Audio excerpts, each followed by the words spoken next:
Oh yeah, well, I was born in Cucuta, Colombia, which is a town at the border of Colombia and Venezuela, because my dad had left Venezuela, but he still was not, he didn't have documentation in Colombia. His only documentation in Colombia was being married to a Colombian. So we lived at the border where he was next to the country that he was a citizen of, but could not go back to because he had gone broke, and he would be thrown in jail for being, for owing money.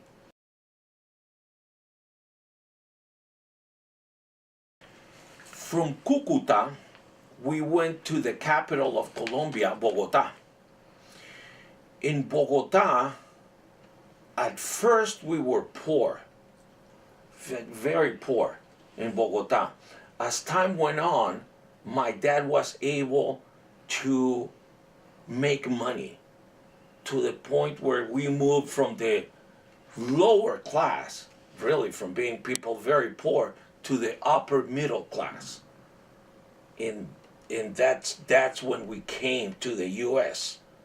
when we left the country, not because of an economic situation, but rather because of the instability and insecurity prevalent in the entire nation of, in Colombia. And that's why we left.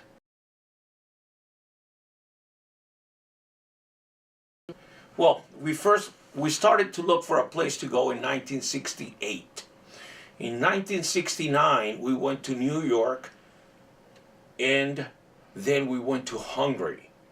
We were not given a visa to stay in the U.S. We were only given a temporary tourist type of visa, and we went to Hungary as well to look for a place to stay.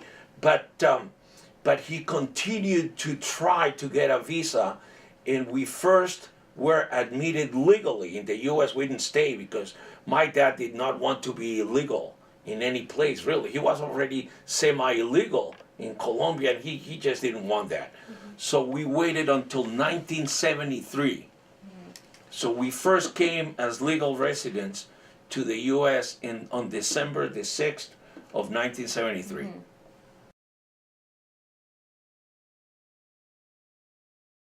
Oh, Jesus, let's see, 1973, 2013, so that's 45 years. When we first came to the U.S., it was meant to be a final stay, never to go back to Colombia. That was the first intentions that my dad, as I didn't have much saying. Of course, I was 15. I was 14. I turned 15 when I was here. Yeah, so I didn't have much saying in what was going on. But my dad's intentions at the time was to stay in the U.S. and leave Colombia forever.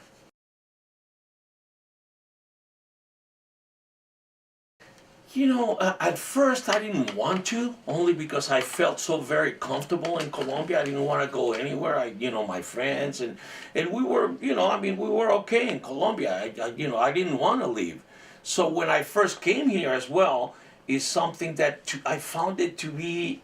I found myself really. I knew I was different in Colombia because of my ancestry, but when I came here, that's when I go, wow, man, I'm really different here.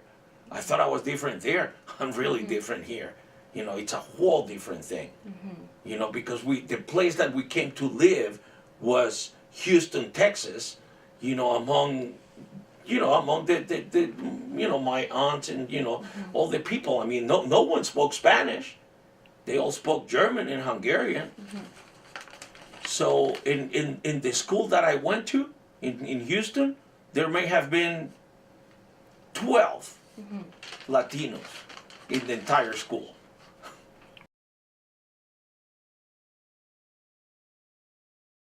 Discriminated, yes. Bullied, a little bit as well.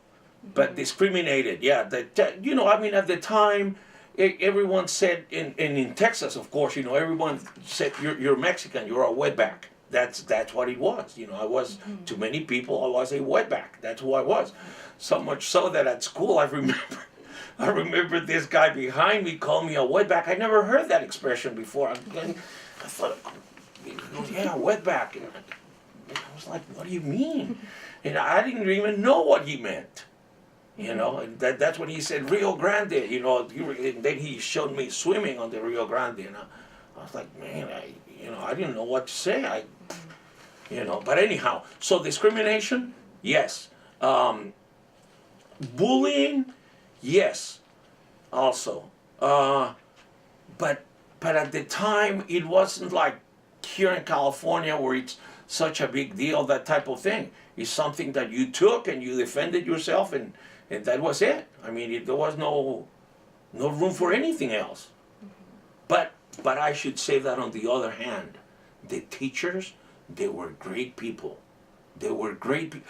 I tell you how few Latinos there were in that school that I went to.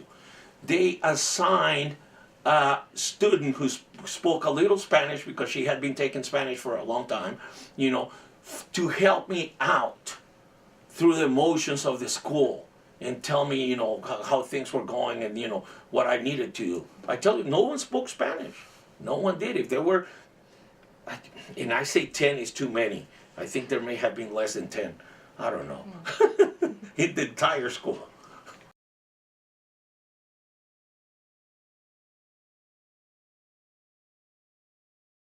Yeah. Yeah, she was probably the first one. Yeah, she was very nice. I can't remember her name anymore, but she was a nice girl. Yeah. She was probably a senior. I was I was in the ninth grade, yeah.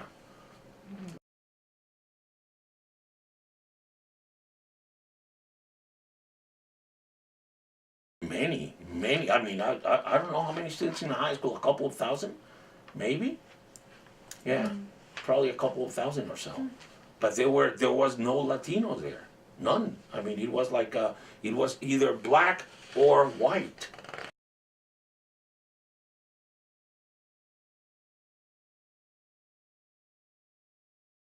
We didn't stick together, but I can tell you that the Latinos, the Mexicans defended my brother when he was being beat up by some blacks.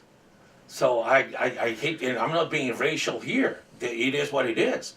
These black guys were hitting on my brother. The Mexicans came and defended him. And I asked him, I said, who were those guys? And he goes, I don't know.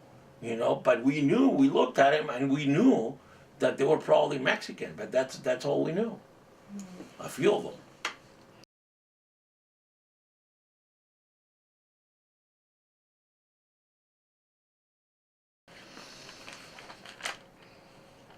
No. See, that's one thing. As a Colombian, I say no. I mean, we know. As a Colombian, you're a little. I mean, it's like Mexicans are not the same as Nicaraguans or Salvadorians. They are not the same people. I mean, we speak the same language, but we have different. So no. There was no representation whatsoever. None. I mean, it was. I tell you what, it was.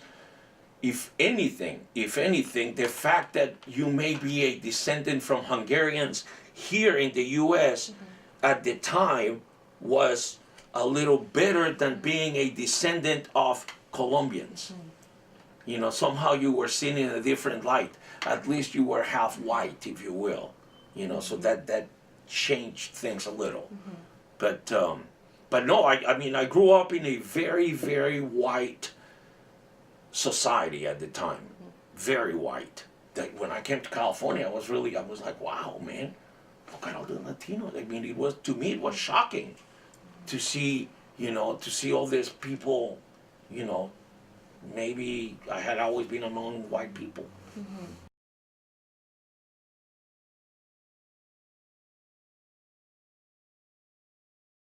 I felt comfortable, I felt welcome, but I knew that I was different. I always knew that.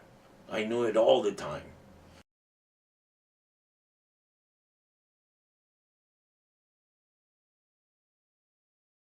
No, we all came at the same time. We came as a family. My dad applied for the entire family. And we came only because I think the fact that he was Hungarian helped us come in at a time where no one from Hungary, under the Hungarian quota, no one from Hungary was coming because Hungary was communist and people could not leave Hungary. So there were very few Hungarians coming to the U.S. So that helped us, coming to the U.S. at the time.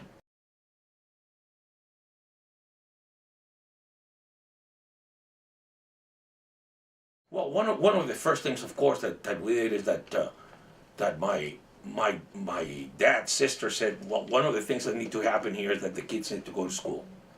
They have to go to school. Even if they don't speak any English or anything, they have to go to school. And they didn't have any of those programs like, whatever, English as a second language. None of that. None of that.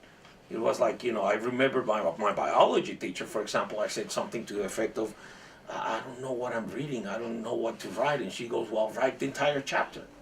It doesn't matter. Just write it. So anyhow, go to school was one of the first things. To my dad, he came with some money. My dad had a little bit of money. Not a lot of money, but a little bit of money. He could, so he was looking for a business that he could set up somehow in the U.S. That's what he wanted to do.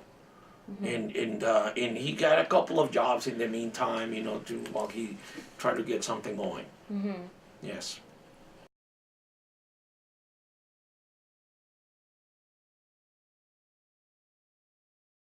My dad's sister. My dad's sister, who was also a refugee from the revolution in 1956 in Hungary. So she was an immigrant from 1956 to the U.S., and that's where we stayed, at her house. And then we got an apartment.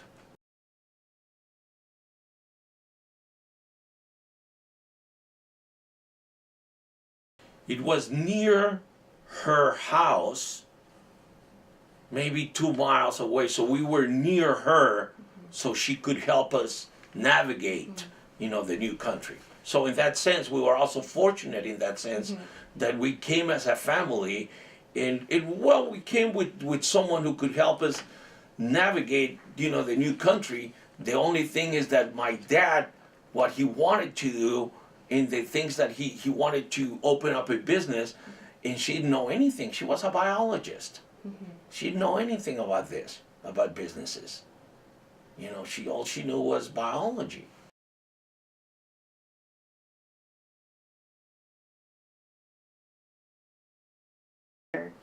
No, he could never open up his own business here, and that's when he said, forget it, I'm going back. And he took the green card, pair of scissors, cut it up, threw it in the trash, and left with my brother.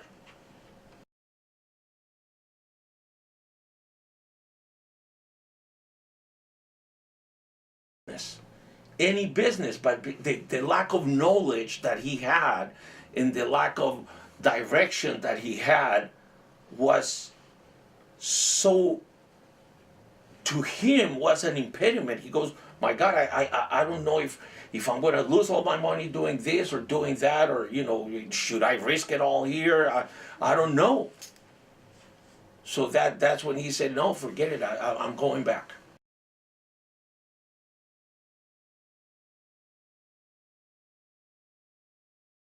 When we came to the U.S., we don't have any family, really. She has one sister, okay? And my dad, as an immigrant, he had no one in Colombia. No one. We had no one. I mean, the family that we grew up with in Colombia were the other Hungarian refugees. That was the family. There was no one else out there. So we didn't have that problem of leaving anyone behind. I didn't. She had to leave her sister. Oh, 2 sisters. One got killed later. Yeah. She left 2 sisters, but we ourselves, we were not leaving anyone. We were not leaving cousins. We were not leaving no one. No one. Everyone was either in the U.S.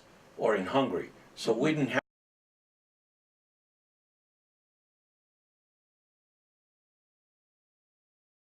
Oh, my aunt, Elizabeth, my dad's sister. Yeah, and her husband. Yeah, his name was Clarence Ulrich. Very nice guy. You know Peter's mom and dad.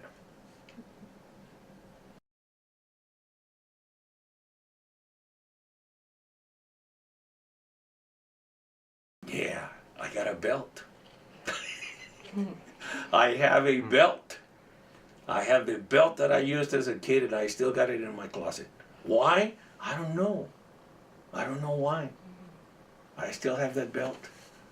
You know, that's what I have. That's what that I've taken everywhere I've gone.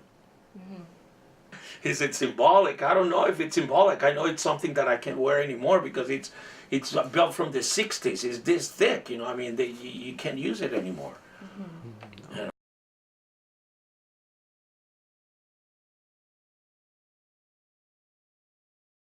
I think it just came with me by chance. And as we moved from one place to the next, and as we lost everything, because that's another thing that happened in the U.S., that we lost everything, and we were back at the beginning with no money at all. And as we lost everything and became very poor once again, I don't know, maybe that's one of the things that, you know, from back when things were different. I don't know. So it's a story of not having anything to having, you know, upper middle class to back to not having anything again. But see, it's not having anything again in the U.S. And that's a place where I knew I could get back on my feet because I knew how to do it. Since I've been here all my life, or since I was younger. So I was not afraid of not having anything. I'd be afraid of not having anything in Colombia, but not in the U.S.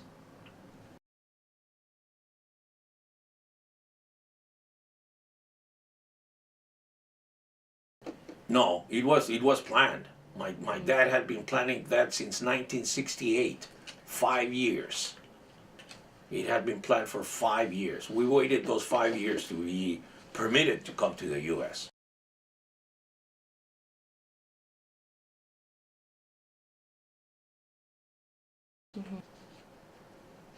You know, the thing that I remember, the one thing that I remember from the U.S. is in New York City, looking at the apples and all the fruits and everything that they had outside, and they were so big. I go, damn, man, these are some big apples, man. Look at the size of everything here. It's big. You know, it was. I mean, it was not like in Colombia. Even the cherries, everything was bigger in the U.S. You know, so it was. I don't know. That's one of my memories. I felt good. I liked the U.S. I thought it was a good place. I mean, it was a good place. The U.S., as I said, that's what we were looking for when we came here. We were looking for tranquility, for a peaceful place, for a place where you didn't have to think about being mugged or kidnapped or anything like that. That's what we were looking for when we came. And the truth is that we found it. There's no mugging here, no kidnapping, none of that. You know?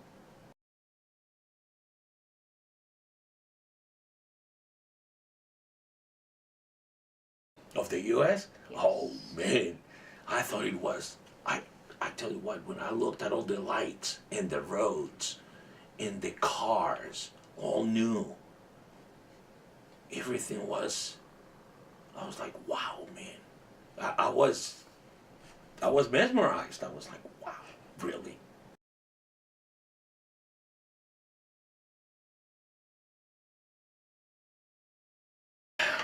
Those were the Hungarians who made up a lot of stories. Hungarians always talked about coming to America, America, America, America. Always talked about going to the U.S. They said that the U.S. was a place where you could drop a ring on the sidewalk and come back the following day, and that ring would be right there. Because people were so decent that they would not pick up that ring because it didn't belong to them. That's how they saw the U.S. Hungarians who went back to Colombia to visit or whatever. That's how they saw the U.S. as compared to Colombia. Colombia, a place where you get mugged. The U.S. a place where you... Now, they also said that it was so advanced. You know, of course, this was a lie. But they also said that it was so advanced. And as a kid, I'm listening to these things, that on the roads, people would go. Of course, the left lane was for the ones who were going the fastest. I mean, and then you would have the next lane, and it kept going slower. Now, every so often there was a machine that if you were not going at the proper speed, the machine would pick up the vehicle and place it where it belonged. But as a kid, you listen to these things and you go, "Wow, man, that's a good place,"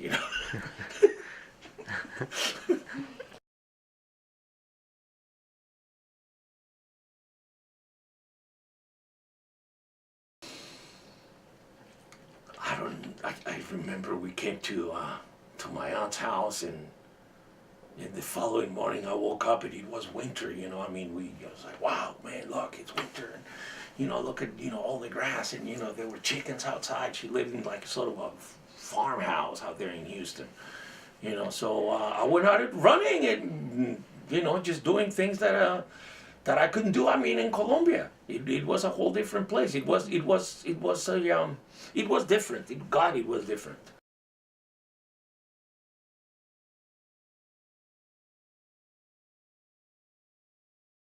Arkansas. My cousins in Arkansas. From Houston, we went to Arkansas to visit my cousins. Whom, by the way, no, nothing.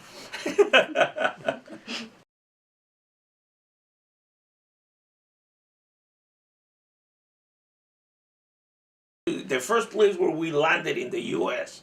was New York City, John F. Kennedy, the airport. That was the first place ever. But then it was more of an exploratory thing. We were looking at things. We were not moving to the U.S. yet because we didn't have the documents. We had a tourist visa. So we were looking. We went to the Hungarian sector of in Manhattan. I think the Hungarian sector in Manhattan and things like that. My dad had friends in New York and New Jersey, so he thought of that place, of a place to go when we finally came to the U.S. So that's the first place that I came to, but not the first place that I came to live. The first place that we actually came to live as where we intended to stay was Houston.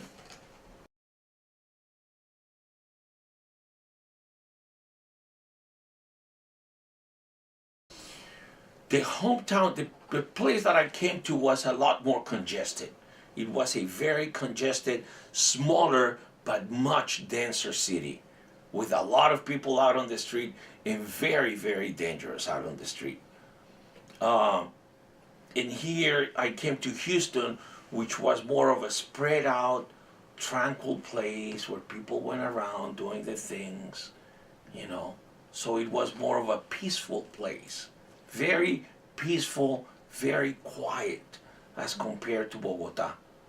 Very quiet.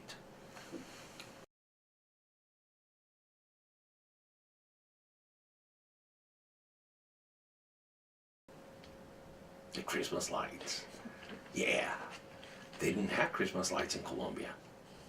Nobody had them. Nobody placed Christmas lights in. Of course, they would be stolen. I mean, you wouldn't place Christmas lights because the following morning they won't be there.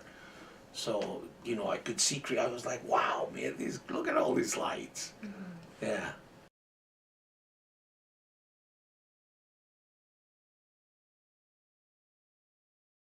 Well, definitely it was my family, but also the guys at my school. The people at my school, the guys that I met at school. Some of them were nice and some of them were not so nice, but in general, they were pretty nice people, really. And that's how I have always defended. A lot of them may have been rednecks and racist and whatever, but they were good people. They were not bad people. They were good people. That's how they were. That's how they are.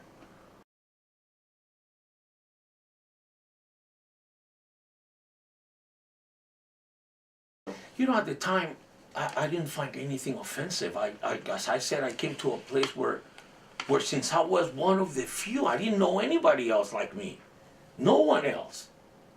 So, I just had to adapt. That's it. There was no one like me. The one that was closest to me was a guy by the name of Oberlin, but he was a guy from Juarez in Mexico, and he was like, he was totally different from me. I mean, we spoke the same language, but that was the only thing. But besides that, I didn't feel that I was different from everyone.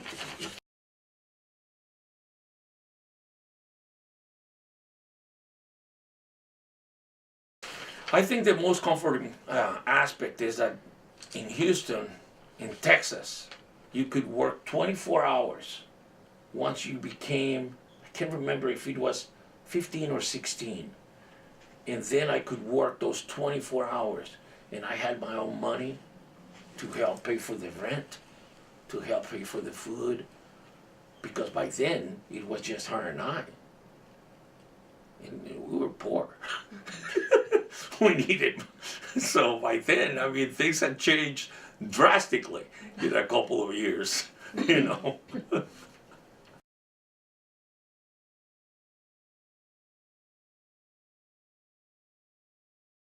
Definitely, I found what I was expecting. I found everything. I found a place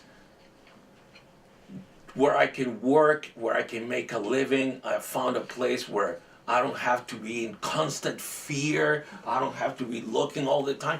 Tell you what, man, I'm a downtown kid out there when we were poor.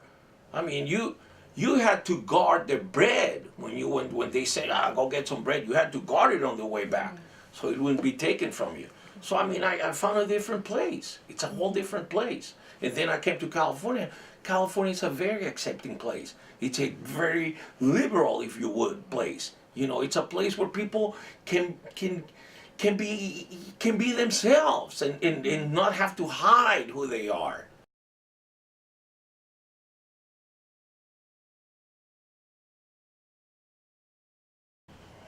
Not having any friends. Not having any friends and not being able to speak English. Man, damn, that was hard. Yeah. Not being able to communicate with anyone. All alone. That's just all alone. I mean, that was probably the hardest. And I tell you what, where we lived, I don't know, just no friends. That was probably the hardest. I had to get used to being all by myself all the time. Yeah.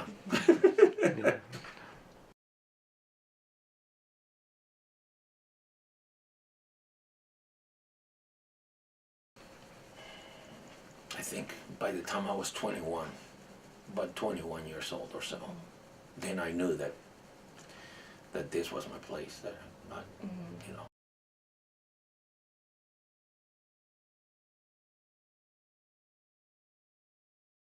Yeah. The last time I went to Colombia, and I realized that in Colombia I could not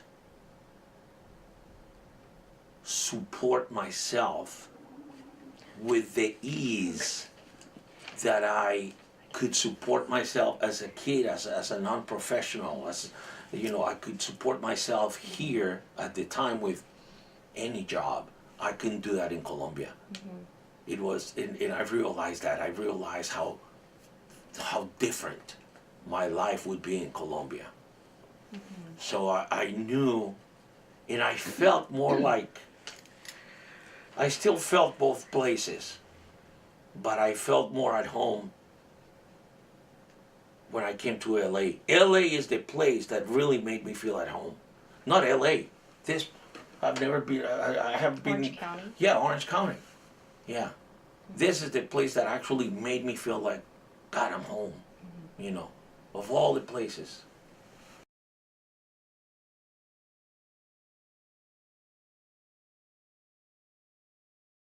Yeah, well, as a kid, yeah, because I felt alone. That's what was killing me as a kid.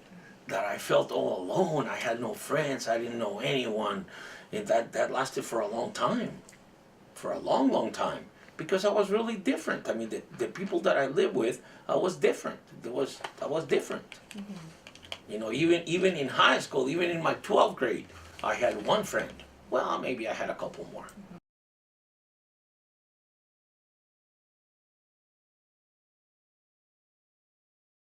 Oh, yeah, I worked as a busboy at a place called the Romana Cafeteria in Houston. Yeah, picking up dishes from. The cafeteria is like a buffet type of place. I'm sorry, and so people ate, and I picked up the dishes, and I took them to the kitchen, and that was my first job.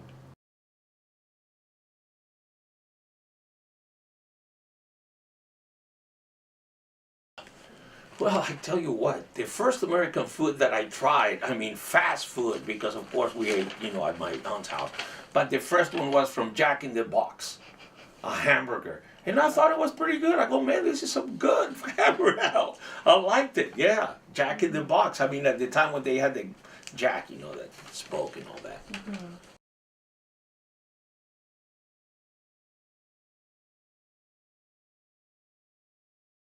Yes. Yes, I tell you what was insanely different in the U.S. as compared to my home country, to Colombia. The people were very courteous. They would stop and let another car get in. People were nice. People were a lot nicer in the U.S. than they were in Colombia. That's something that I found very, very shocking, how nice people were in the U.S.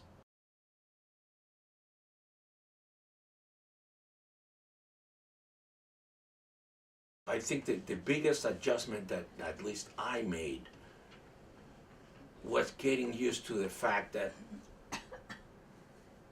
I had truly moved to a place where I was very much by myself. That I didn't have any friends. I didn't nothing.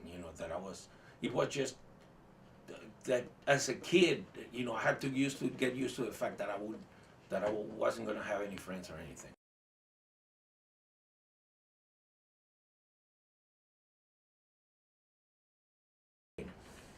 We came by plane to Miami, and then because Miami was the port of entry, and from Miami to when we first came with documents was from Bogota to Miami, from Miami to Houston.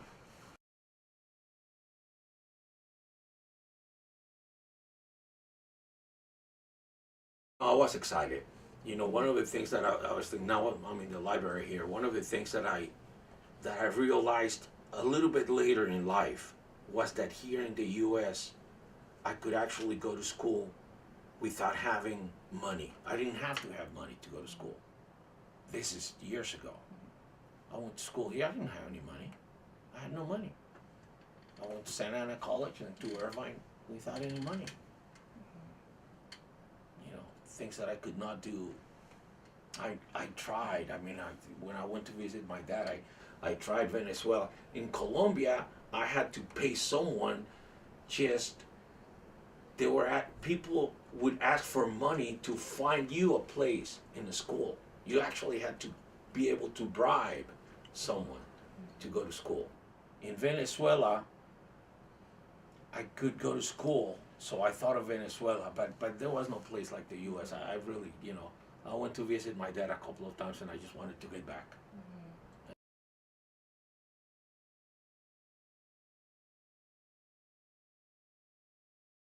Probably the same way that many people do. I lived in a house on Flower and First Street, Chestnut, Flower and Chestnut, a little tiny house, and when I say a little tiny house, I mean the back house. And there was one, two, three people who lived in the only one bedroom, and I think three of us that lived in the front room, which is living room slash dining room. So that's how I lived there. And at the time, of course, Santa Ana College was it was a very inexpensive place. We paid. Believe it or not, I used to pay $5 per semester.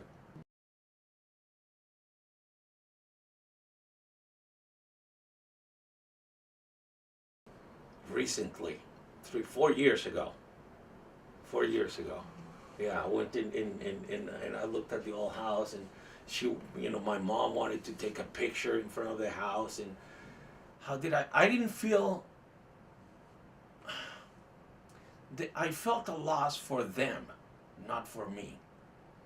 Because to them, the entire thing was a lot more shocking to my parents than it was for me.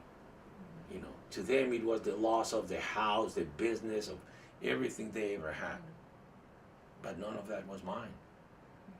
You know, I was just a kid.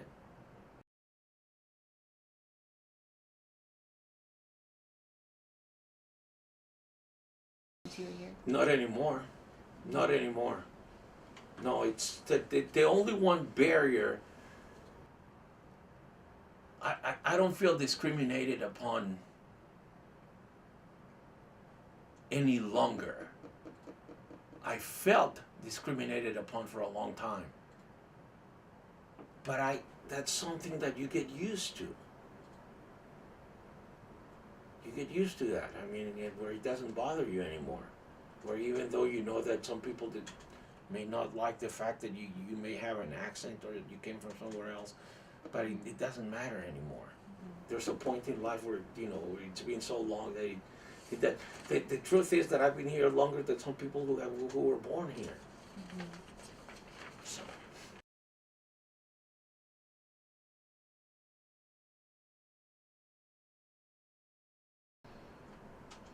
You know, I think I made a mistake when I was younger. I was trying to fit in.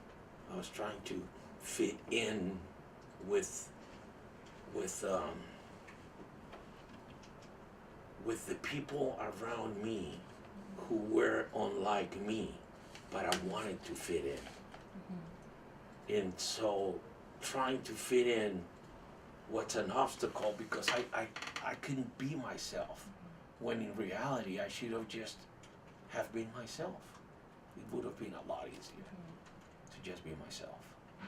Can you elaborate a little more on what did you try to change about yourself? How did you try to fit in? I try to be more like them, more Americanized in that sense, more of a wider person, if you would. Even though it was not a matter of race, it was a matter of being different. I was different, not racially, but in many other ways. And I try to, you know, go with the flow and, you know, think, you know, I not being myself. You know, and that was a huge mistake. Huge in the sense that I should, you know, I mean, I didn't have the confidence, the self-confidence that I should have had.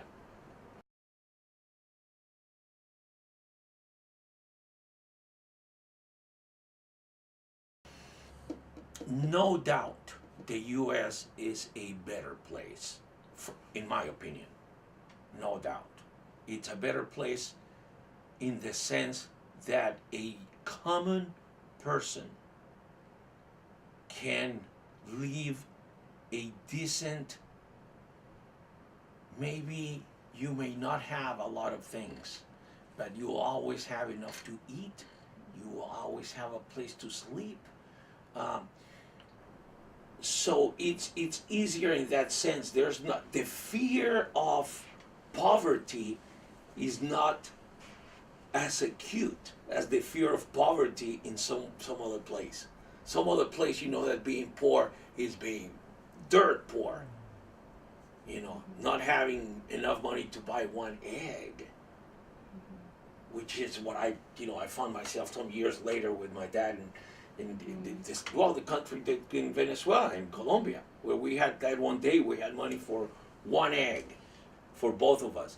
So I didn't have that. We didn't have that here. You know, it's the fear of poverty was not as secure. I was never so afraid as to not having enough to eat in the U.S. I knew I could do something to get some money and I could eat.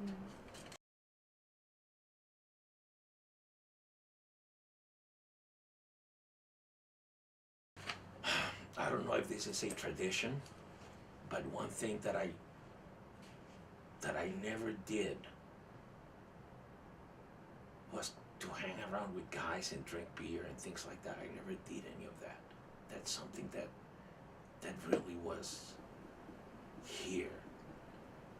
Really, I was never one of those guys. I really just wanted to go to school and things like that. you know, but because everyone in the neighborhood, when you're poor, you live in these places where everybody's drinking beer, and they go, where are you going? You know, where are you going with those books, man? Come on. You know, where are you going? I live here in Morningside in Buena Street, you know, not a very good place at the time. So a tradition, I don't know if that's a tradition, but anyhow, it's things that somehow I didn't want to be like that, but I had to be like that because of the place where I found myself at the time. I lived in some poor apartments at the time. I mean, so poor, poor.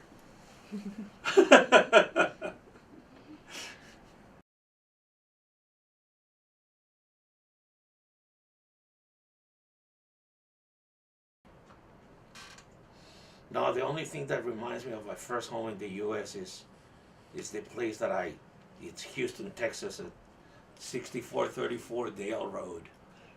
You know, that's the first place where we lived.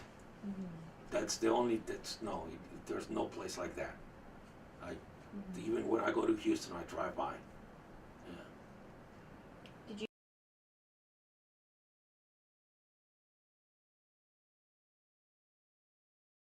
I thought of Los Angeles when I first came to LA from Houston, because I see most of my life has been in Orange County, really. And I thought of this place as a New York. I heard Los Angeles. I thought more of a New York type of place. And then I get here to Orange County and I find out that no, it's not as rural as Houston, but it's not New York.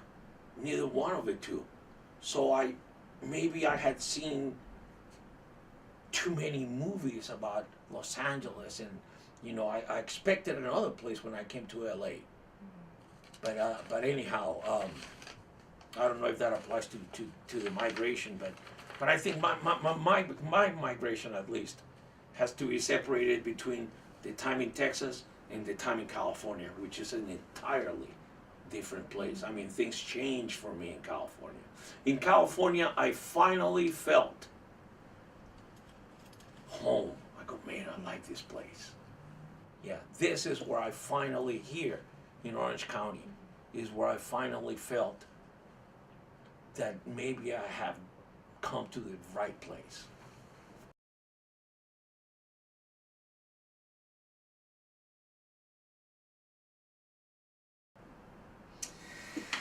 Nah, too sentimental. No, no.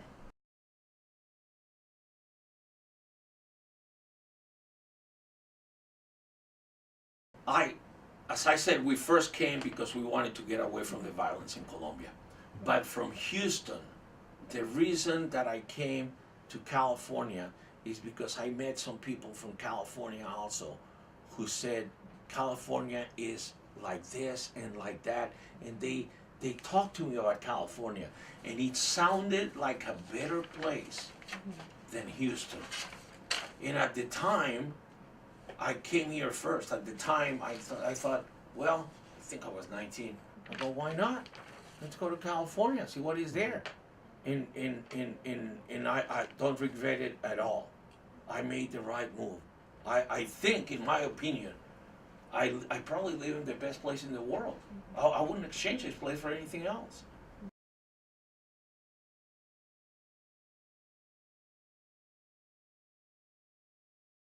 Yes. Well, of course, I had to learn English, and I tell you what helped me out a lot. The TV. There was no Spanish channel at all in Houston when I got there. There was none. Everything was in English. There wasn't anyone that I could talk to in Spanish. So, I mean, being in that position, you know, what else do you do? You know, but it was a good thing because I was able to learn not, you know, I could probably write it in I could probably write and read a lot better than I can speak. I would probably think so, yeah.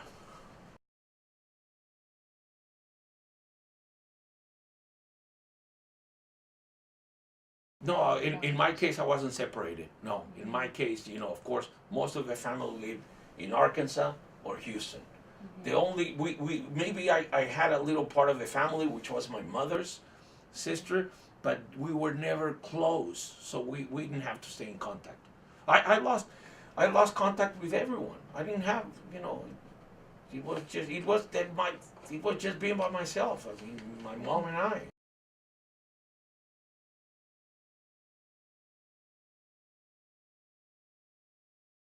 That was hard. Yeah. Ah, I don't even want to think about that, but yeah, my dad, man, God, man, that was so hard. You know, for my dad and my brother to be somewhere else.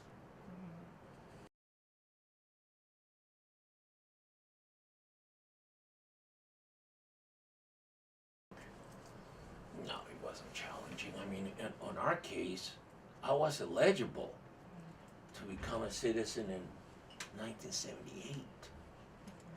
I didn't for a long, for a long time, and then I did apply, and I don't think it was challenging at all. I think no, it wasn't challenging. No, and I had the added benefit, as opposed to many people, that I was never undocumented. I didn't even know what that was like. So I had a benefit that a lot of other people did not have.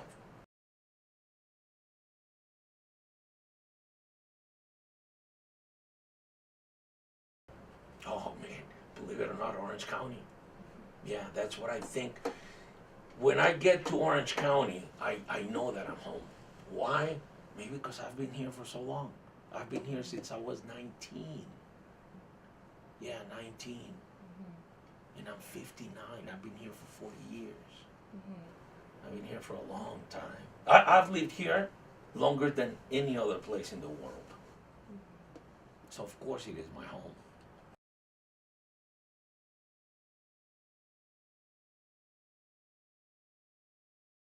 This, in the valley, there was a Hungarian who was going to visit Hungary. This Hungarian person needed someone to house sit. The house. The house is in Orange. And so I house sit his house while he went to Hungary and came back. And I never left. That's what happened. But I came from the valley, from the San Fernando Valley to Orange County, to Orange. And I never left. I was here at the City Drive in Chapman. That's where the house was. And I've always been within 6 miles.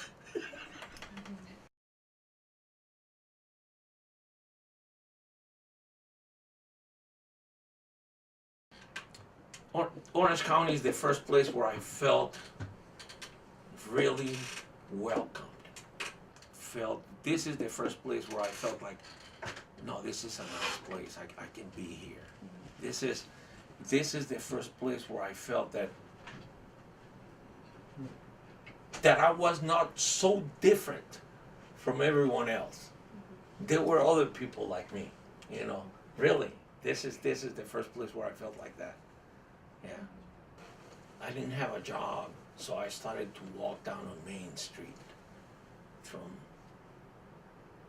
17th down south, asking. And I got a job, and they were not, the people, even though there were many white people, Orange County used to be mostly white, as we were discussing a little while ago, but there were a lot of Latinos also. And I don't know, people were just nice. They were different. Californians were different from Texans. They really were. I'm not saying anything bad about Texans. I love them too. But they are different. They're different people. They're more laid back. It's different.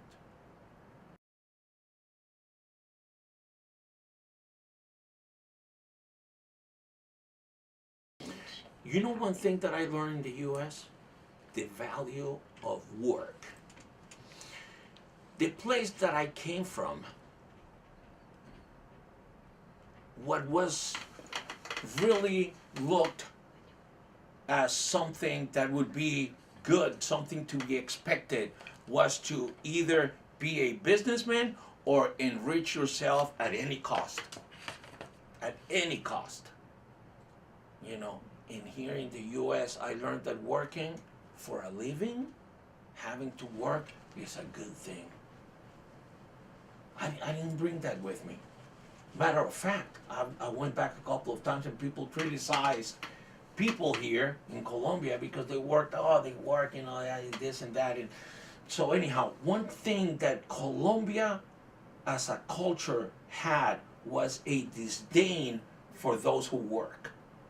Those who work are burros, donkeys, you know, my God. You know, they work all their lives. And here, one of the things that I learned in the US is that working for a living and making a living out of work is a good thing.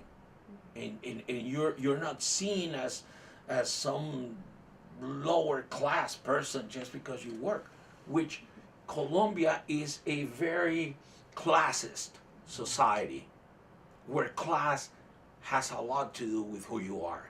And you may even pretend to be someone who you are not, you know, just to be in that class. So that was very different here in the US. And I'm grateful for that. And one thing that I want my children to educate themselves, even if you don't ever practice whatever you study, even if your degree has nothing to do, you know, but at least you live in a country where you can actually be, I don't know if you can be all that you can be, but you can be a lot that you cannot be anywhere else. And why not educate yourself at a place that gives you the chance to do it? Where you can actually educate yourself, where you can know things. Why not? So education and work, those two things.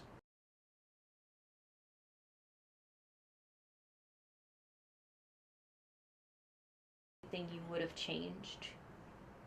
I think I was very successful and very lucky in many things in the US. And the fact that, in my case at least, with the collapse of the economy, so did my collapse came by at the same time as the US economy collapsed, so did I, in my business and everything. But I knew I was at a place where I could be poor once again, and even as an old man, begin once again. I mean, it affected the family because all of a sudden, all the, you know, the things that were there at one time were not there anymore. The money wasn't flowing anymore, you know, but because I had been poor before, I knew what it was like to be poor. And I was prepared to be poor once again, but I knew it'd be okay to be poor once again. You know, money's something that came and went. I've seen it come and go many times.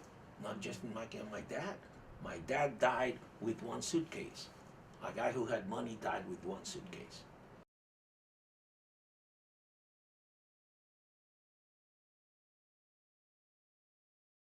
Man, don't even talk about my dad because I feel like crying. My dad. My You don't dad. have to, Huh? you No, don't no, have no. to. But to mention, I told you one thing my dad gave us. He gave us the U.S.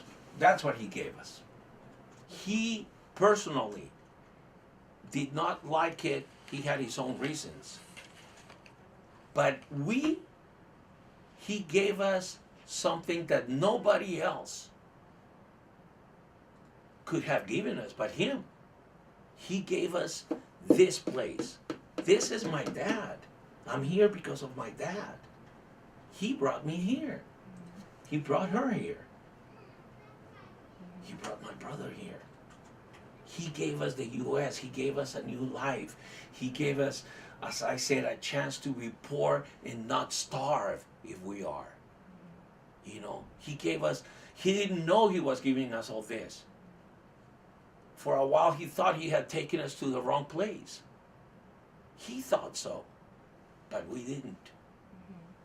You know, so that's one of the legacies of my dad. He gave us the U.S.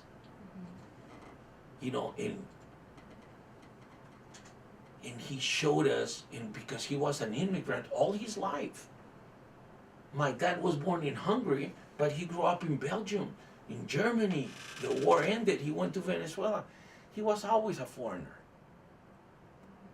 So we knew what being a foreigner was like from the beginning. So he gave us many things. Yeah. What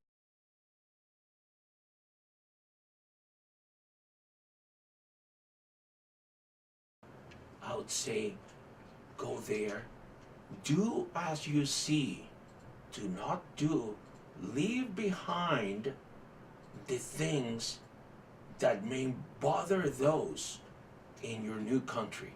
Do not do the things that they dislike. You know, be yourself. That's one thing. Be yourself. Be who you are. But let them know that you respect them highly and very much. And you came to their country just to better yourself and your family. And you mean no harm, dislike, or disrespect to them whatsoever. That you actually love them and you are grateful for them accepting you in their country.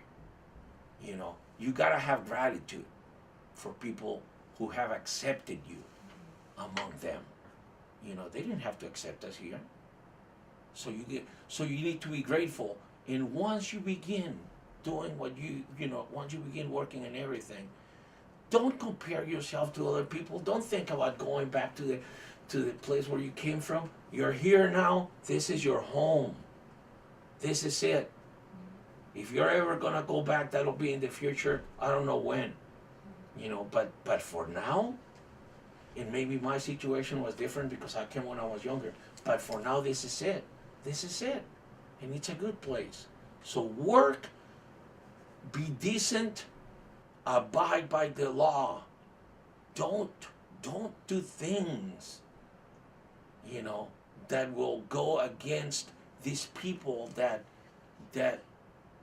have accepted you. Don't do anything against them. Love them as your own because they are your own. Now they are your own. I don't know.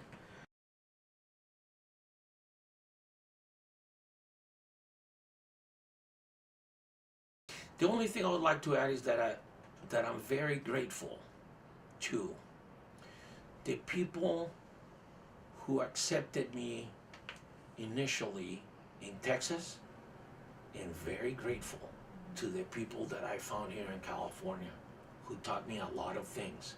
Very grateful to, and believe it or not, very grateful to the Mexicans. I learned a lot from the Mexicans. A lot. You don't live among Mexicans for 40 years and not learn anything. I learned a lot from the Mexicans. So I'm very grateful to the Mexicans as well. Grateful to many people. That's all.